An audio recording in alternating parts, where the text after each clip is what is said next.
That guest is Representative Stacey Wilkes from the Mississippi House of Representatives, District 108. Good morning, Representative Wilkes. How are you today? Good morning. I'm great. How are you? Doing well. Appreciate you coming in. Thanks for asking me. Yeah, one of the conversations that we found during this past session that elicited more passion than any other was the conversation surrounding PBMs, pharmacy benefit managers. We heard from small business owners, pharmacy owners, independent pharmacies all across the state of Mississippi, from the State Pharmacy Board and others, advocating that we needed a change to the system, that they could not continue in the way that they have been operating. We heard from the other side, representing maybe the larger business community, that perhaps we didn't exactly need change and it might lead to higher costs. And ultimately, we ended with, I guess, without any significant resolution to this. I know this is something you've been very involved with. Kind of give us an overview of where you stand on this PBM issue and what's going on in the legislature and what you see as the future. Okay. Well, it is. It's a very complex subject. It's very hard to understand. There's a lot of moving pieces to it, and this is something that we've been trying to do for several years. I use an independent pharmacy, and I know firsthand some of these issues because my pharmacist has had to tell me on certain prescriptions that he couldn't continue to fill them because he was going in the hole. So, and this isn't just a problem here. We see it all across the nation. And we've seen reports from the FTC and others. And so where there's a lot of smoke, there is a fire.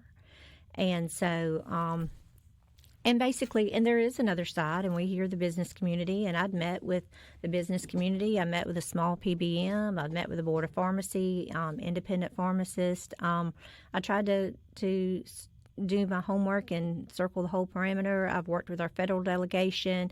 I worked with a lot of parties trying to figure out and learn about this to be able to make, an educated decision and, and understand it all. But basically, independent pharmacists are getting paid less than these affiliated pharmacists with these PBMs for the same drugs. And I've had several people say, well, that's capitalism and you need to let the market play out and stay out of it, keep government out of it. But that's not exactly true because with capitalism, you can go to Walmart and buy a lawnmower and you can pay less for it. Walmart can acquire that lawnmower cheaper because they buy a large quantity, which your local hardware store can't. But that local hardware store can charge a little more for it. And you get to decide as a consumer, do I want to pay more for this and support my local business, or is money tight right now and I need to, purchase this from Walmart? You get to make that decision. But the pharmacy doesn't get to do that. Your independent pharmacist can't raise that price enough to cover his expenses. They are setting those prices. So that's not free market. They are putting them out of business and steering to their own pharmacies. So PBMs play the role of middleman. They are a broker, I suppose, if you will, between the large drug companies and the pharmacies that ultimately are dispensing these drugs to consumers, to patients, to insurance companies. Mm-hmm. How have we gotten to this point? How have we gotten to the point where this was the system that was in place that is so out of balance? Because we know that the three largest PBMs and maybe some others are owned by three of the biggest drug companies, pharmacy companies, distributors of prescriptions as well. Greed. It started out, as a good thing as a broker, but and it's a complicated, process, but it just got where they were greedy. And so as they acquired, their own pharmacies and stuff, they're just steering everyone to their pharmacies and putting these other people out of business. And so, and that's not okay. It's like a monopoly. And I think these three large PBMs have like 80% of the business.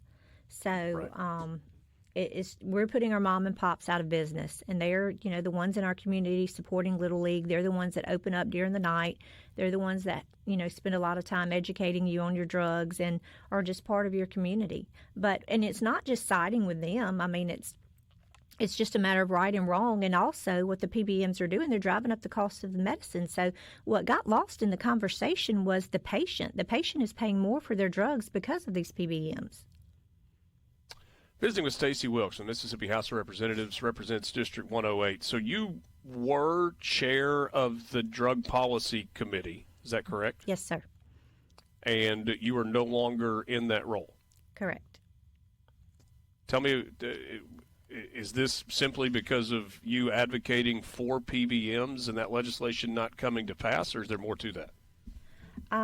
Yeah, I guess we just had a difference of opinion on the legislation. I just, and I guess I was just kind of removed from the negotiations and things because we just couldn't get on the same page. But I had done my homework. I got involved with the PBM legislation. The speaker brought me in on it, not this past year, but the year before. And matter of fact, the year before, I had gone to lunch and got a text from him that he wanted to see me because the PBM bill was the next bill up coming to the floor.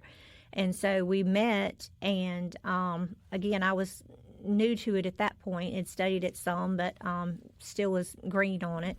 And he was, really nervous about it because it's a big thing. We don't want to cost any employers money, and they have to pass it on to their employees or eat it. It's a big responsibility. And so he asked me, can you guarantee me that this isn't going to raise rates? And I said, no, sir, I can't. I said, I don't think it will from what I've learned, but I'm still learning a whole lot of this, and I can't. So if you want to let this down on the calendar and let me study it through the, till next session and come back with some good legislation that we know will work and we know what we're, responsible with, I'm willing to do that. And so we did. It did come back up later. The Senate amended a bill. They did a strike all and put some language into a bill that Representative Yancey had. And so we came back with it. We ended up killing the conference report because it was weak. But we came back. I spent the out of session visiting, like I said, with, a small PBM. I met with Board of Pharmacy, independent pharmacists. I met with MMA and MEC, our federal delegation. I've done my homework, and I'm confident on what's going on. And you look at other states, and they're seeing the same things. And West Virginia did some of the same things that we're trying to do. And not only did their rates not increase, they went down. And so one of the things that's getting lost in this conversation is that these businesses not only have, are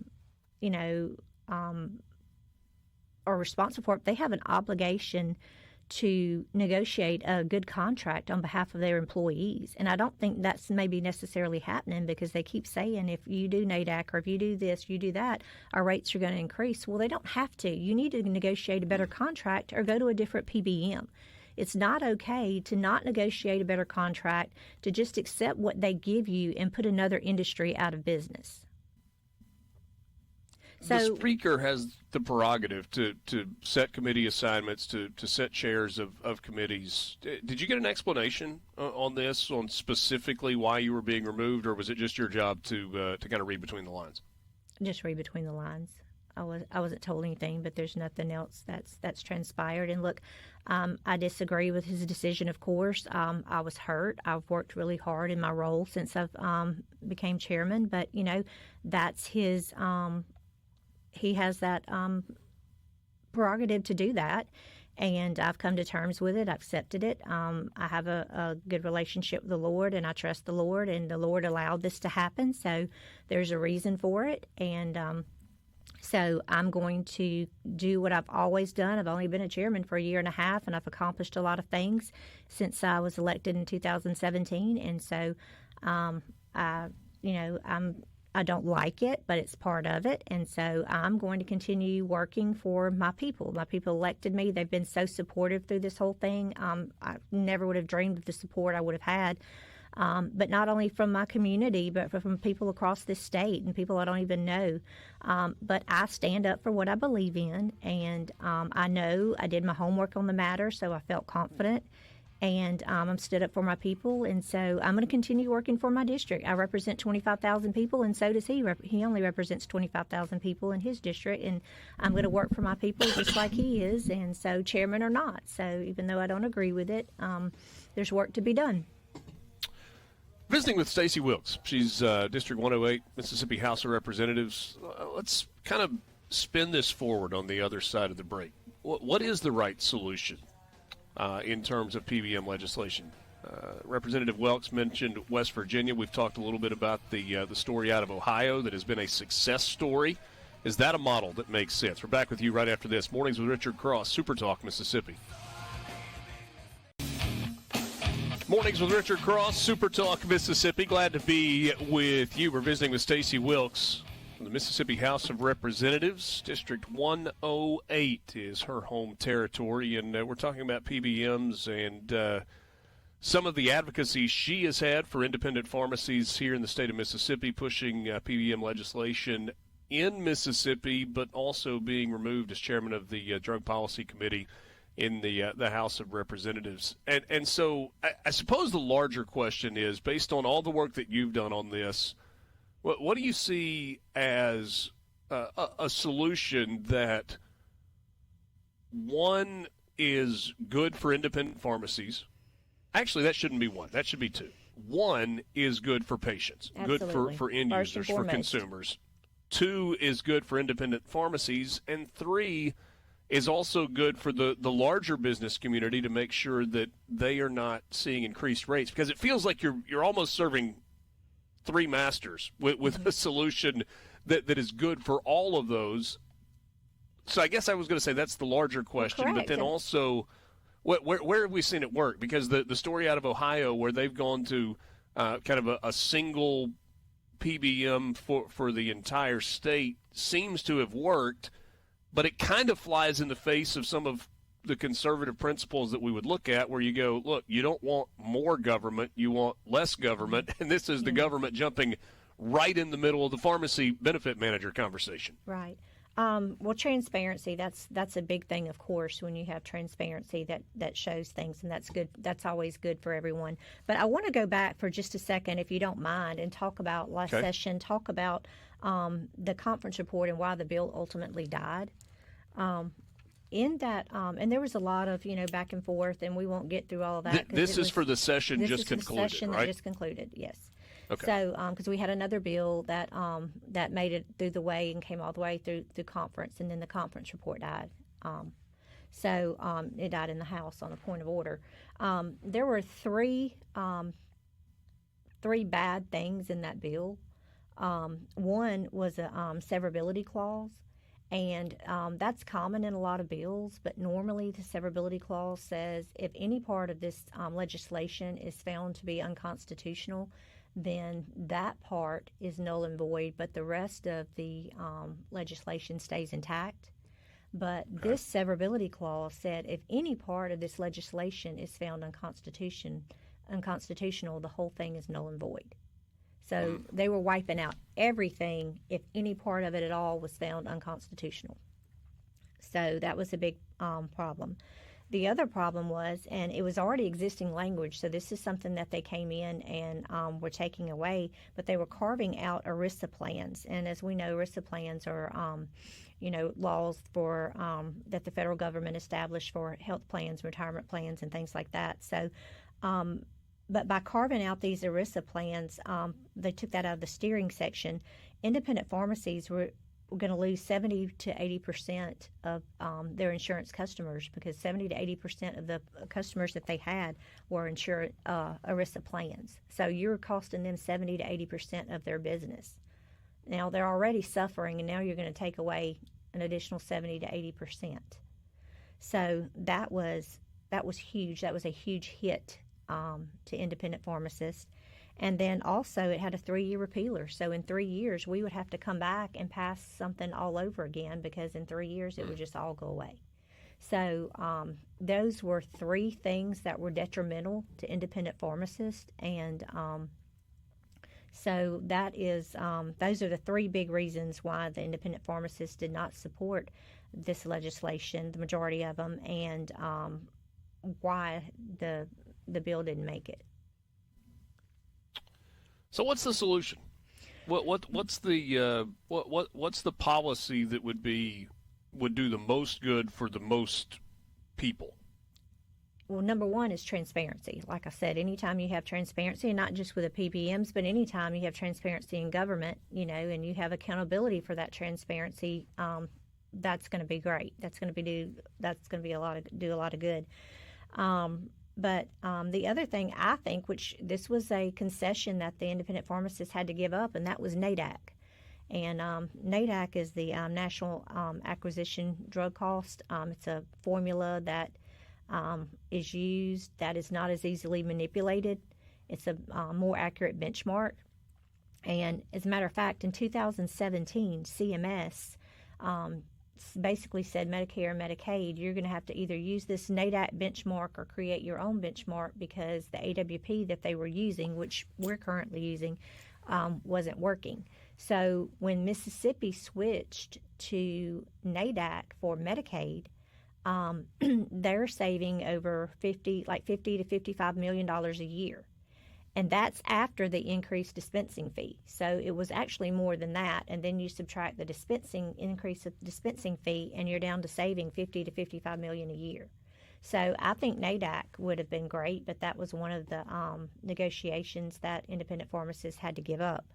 So, but when you look at other states, Arkansas, Iowa, Alabama, Louisiana, they've all just recently passed legislation, and most of their stuff, again, transparency, but they're passing the rebates, 100% of the rebates, back to the insurer or the employer groups, instead of letting the PBMs keep them.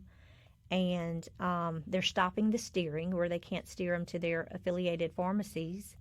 And another thing that they're doing is they're giving the independent pharmacist a fair appeal process, so when their claims are denied or they don't agree with a reimbursement, that they have a process. So I think those are some things that other states surrounding us have recently done. Arkansas went as far as to ban the PBMs from owning pharmacies in the state.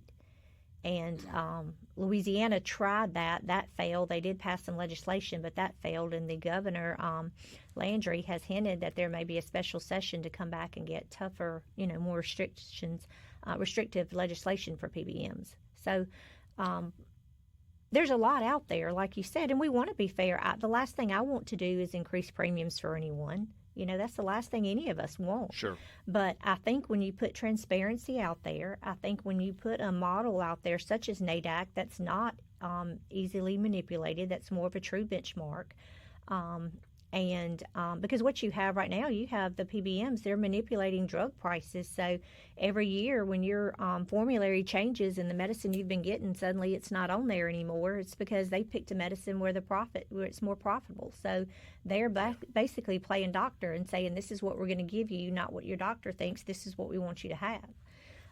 So I think NADAC actually helps in that. And sorry, I lost my train of thought. The other thing I would say, that as we're going through this and keeping the prices down, I think it's important that that these employer groups negotiate a better contract. It's their obligation to do that for their employees, and if they can't tell the PBM, okay, look at the billions and billions that they make, we're not going to pay that, you're going to have to eat that. And if they say no, great, we'll go find another PBM. All PBMs aren't bad.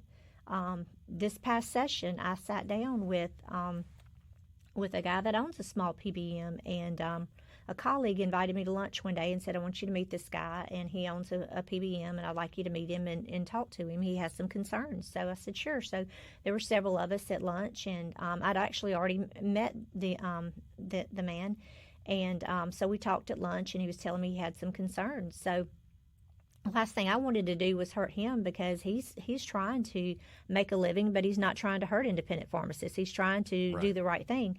And so I put a group together. But that's a small player in a big game. Exactly, because like I said, the three big ones have 80%. So, but anyway, but he's trying to do the right thing, and so I put a round table together, and we went through the legislation, and he pointed out everything that was going to put him out of business, because he said the bill that we had, which at that point it was the bill the Senate had, and it was my bill that I had taken with my language and added the speaker's language to it, but he said it would put him out of business. And so we went through there, and he showed us everything, and at the end of it, we were able to address those issues and fix that. Now, did he love the bill at the end? No, but he said he could live with it, that it wouldn't put him out of a business, and he could live with it, because I'm not trying to hurt anyone, but you can't sit here and let one industry, and the PBMs have just fooled these employer groups into thinking that their insurance is going up, because these employer groups, a lot of them don't understand all of this, and so they're believing what they're being told. But we've seen it lower rates in other states, and I think they have an obligation to negotiate better contracts. Last thing for you, you've got less than a minute remaining. Is there an appetite in the House to take this up in 2026? And if the answer to that is yes, what about the Senate, and what about the governor? Absolutely. I hear the governor is. We've texted a little but haven't had a face-to-face about it. But even with this legislation, I would say 75 to 80% of my House colleagues wanted legislation that helped our independent pharmacists. They wanted this legislation to happen. So, and the Senate too. The Senate passed it. The Senate's passed it several times. It's the House that needs to get on board and do what's right. Stacey Wilkes, Mississippi House of Representatives. Certainly a complicated issue, but one worth continuing to have a conversation about. Thanks so much for your time this morning. Thank you for having me. Mornings with Richard Cross, SuperTalk Mississippi. We'll wrap up the 7 o'clock hour coming up next.